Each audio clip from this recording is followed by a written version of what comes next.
اس بارے میں جیسا کہ میں نے کہا قطعی طور پہ کوئی حتمی بات نہیں کی جس میں یہ کہا ہو کہ یہ میں احادیث کے بارے میں کام کر کے جا رہا ہوں، جبکہ مجھے اللہ تعالیٰ نے یہ چیز بتائی تھی کہ فلاں حدیث سچی ہے فلاں جھوٹی ہے، لیکن انہوں نے کوئی کام نہیں کیا۔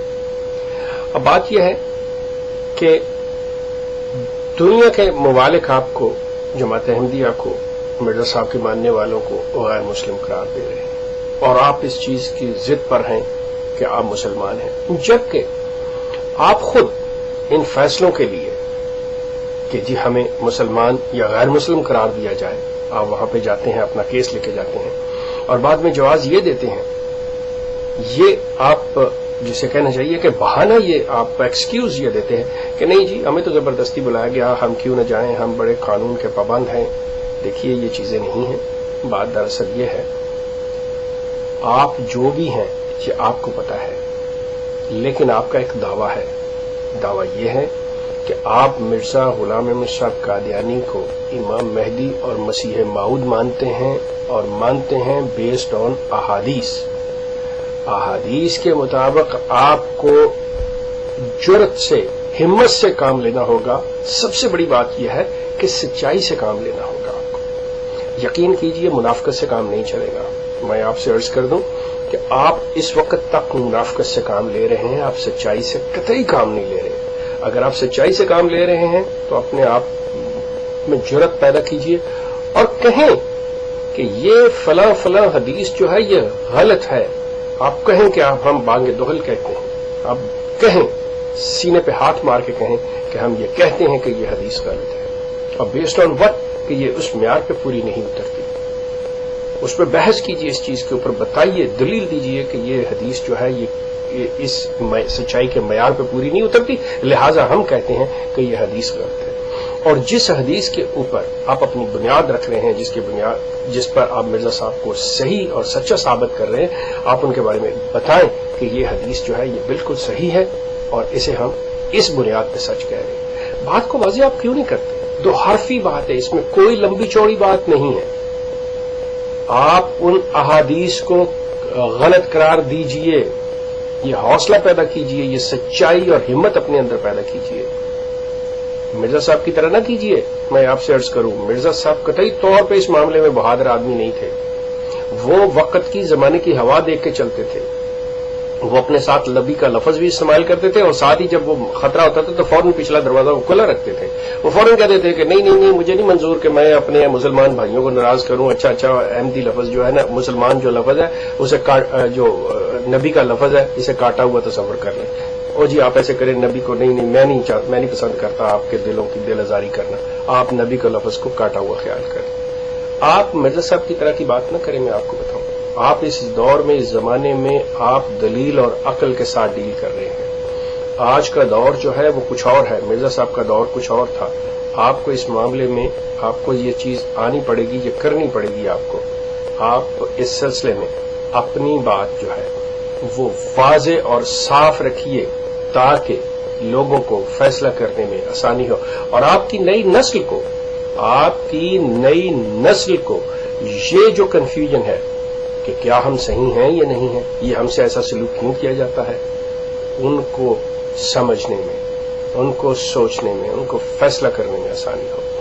آپ کو اس ضمن میں، اس سلسلہ میں اگر آپ سچے ہیں تو آپ کو وہ تمام احادیث، چاہے آپ مانتے یا نہیں مانتے، آپ کو اپنا کیس بلیک اینڈ وائٹ جو ہے وہ سامنے رکھنا پڑے گا کہ دیکھیے کہ یہ وہ تمام مواد ہے، دس از دا مٹیریل جو امام مہدی اور مسیح موعود کے بارے میں ہے، اور جماعت احمدیہ جو ہے اس مٹیریل میں سے out of this whole matter اتنے % کو صحیح تسلیم کرتی ہے اور اتنے % کو غلط تسلیم کرتی ہے۔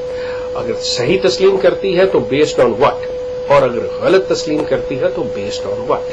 یہ آپ کو دونوں دلیلیں دینی ہوں گی، اور پھر فیصلہ جو ہے وہ لوگوں کو چھوڑ دیجیے، پھر فیصلے میں آسانی ہوگی آپ کی نوجوان نسل کو بھی، اور دوسرے وہ لوگ جو مرزا صاحب کو نہیں مان رہے، چاہے وہ مسلمانوں کے کسی طبقہ سے تعلق رکھتے ہوں، چاہے وہ عیسائی ہوں، چاہے وہ ہندو ہوں، چاہے وہ یہودی ہوں، کوئی ہو۔ میں آپ کے سامنے ایک چیز رکھ رہا ہوں، آج تک جماعت کی 100 سالہ تاریخ میں یہ واقعہ نہیں ہوا، جماعت نے یہ چیز نہیں دی آپ وہ تمام احادیث، مجھے بار بار ریپیٹ کرنا پڑ رہا ہے، وہ تمام واقعات، وہ تمام روایات آپ سامنے رکھیے دنیا کے کہ یہ جو چیزیں ہیں ان میں سے اتنے % کو ہم مانتے ہیں کہ یہ صحیح ہیں اور ان کی بنیاد پہ ہمارا دعویٰ ہے. ان چیزوں کو ہم نہیں مانتے اور اس وجہ سے نہیں مانتے، ہم ان کے بارے میں واضح کہتے ہیں کہ یہ باتیں غلط ہیں، یہ صحیح نہیں ہے. یہ آپ کو ہمت جرت اپنے میں پیدا کرنی ہوگی، یہ بات کرنی ہوگی، یہ چیز کیجئے گا تو یقیناً فیصلہ کرنے میں آپ کی نئی نسل کو بھی آسانی ہوگی اور دوسرے لوگوں کو جو نہ ماننے والے ہیں ان کو بھی آسانی ہوگی کہ وہ سوچ سکیں کہ کہیں وہ غلط تو نہیں ہے، کہیں وہ کسی سچے کا انکار تو نہیں کر رہے. یہ اگر آپ سچے ہیں تو یقیناً آپ کے لیے خوشی کی بات ہوگی کہ وہ جو ہے کہ وہ لوگ دیکھیں کہ ہم ایک سچے کا انکار نہ کر رہے ہوں. لیکن میں آپ سے عرض کرتا چلا جاؤں، آپ یہ کام نہیں کریں گے، کبھی نہیں کریں گے. کیوں؟ آپ کو پتا ہے، آپ کو پتا ہے کہ آپ کے پاس ایسی کوئی بات نہیں ہے، کوئی فوٹنگ نہیں ہے، آپ بالکل دلیل سے آ رہی ہیں، آپ غلط ہیں. اگر آپ سمجھتے ہیں کہ میں غلط کہہ رہا ہوں تو آئیے، لے آئیے، اس چیز کو سامنے رکھیے. آپ یہی چاہ رہے ہیں، آپ جب دنیا کو یہ چاہ رہے ہیں کہ وہ مرزا صاحب کی طرف آ جائے، مرزا صاحب کو مان لیں، تو اس سے اچھا اور کون سی بات ہے. میں آپ کے سامنے یہ چیز رکھ رہا ہوں، آپ اس کو مانیے، لے کے آئیے اس چیز پہ. آپ مرزا مسرور احمد صاحب غور کیجئے، میں آپ سے عرض کر رہا ہوں، یہ ڈائریکٹلی میں آپ سے مخاطب ہوں. یقیناً آپ یہ کام نہیں کر سکتے، یہ آپ کے بس کا کام نہیں ہے، لیکن آپ کے نیچے جو علماء ہیں، آپ کے جو لوگ ہیں، یقیناً وہ کریں گے. لیکن کام کرنے کے بعد آپ اس پہ ضرور اپنے دستخط کیجئے گا کہ ہاں آپ ان کے ساتھ سٹینڈ کرتے ہیں. یہی مرزا غلام احمد قادیانی کا موقف ہے، آپ ان کو ریپرزینٹ کر رہے ہیں. آئیے، امید رکھتا ہوں کہ آپ اس چیز کو قبول کریں گے. یہ میرا حسن ظن ہے کہ قبول کریں گے. گو کہ میں یہ جانتا ہوں کہ آپ بالکل اس طرف نہیں آئیں گے، لیکن میرے دوست احباب جیسے کہتے ہیں تو میں حسن ظن رکھ لیتا ہوں اور امید کرتا ہوں کہ آپ مجھے غلط ثابت کریں گے اور اس چیز کو لے کے آئیں گے سامنے، تاکہ آپ اپنے دعوے کے اندر پتہ چلے کہ سچے ہیں یا غلط ہیں. بہت شکریہ آپ کا.